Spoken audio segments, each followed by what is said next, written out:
有一樣嘢你一定要知道嘅，運用廣告心理學同潛意識營銷，如果只係一知半解咧，唔單止賺唔到錢，仲可能直接毀咗你個品牌嘅。大家好，我係導演 Peter 哥，30年廣告導演、碩士班導師、註冊高級催眠治療師，全部嘅 VHBM 內容都可以喺 Linktree 揾到嘅。一知半解點解會好大鑊呢？因為潛意識營銷唔係魔術嚟嘅，而係一套精準嘅心理機制，絕對唔可以亂咁套用嘅。第一個大問題係誤以為刺激就等於有效，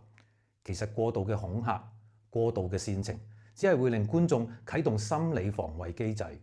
潛意識會自動抗拒你嘅品牌嘅。第二個問題係亂用所謂催眠語言，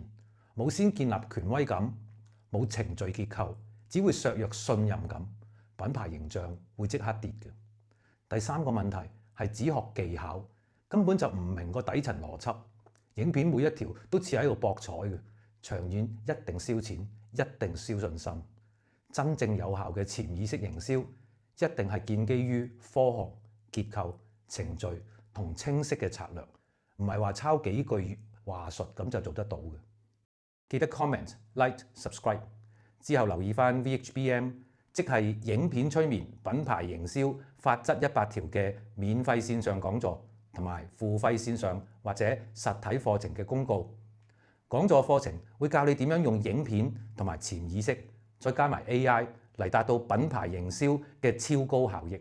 如果有乜嘢影片、品牌營銷嘅問題，都歡迎留言提問，我會盡量回覆嘅。如果公司需要個案顧問服務，都可以揾我。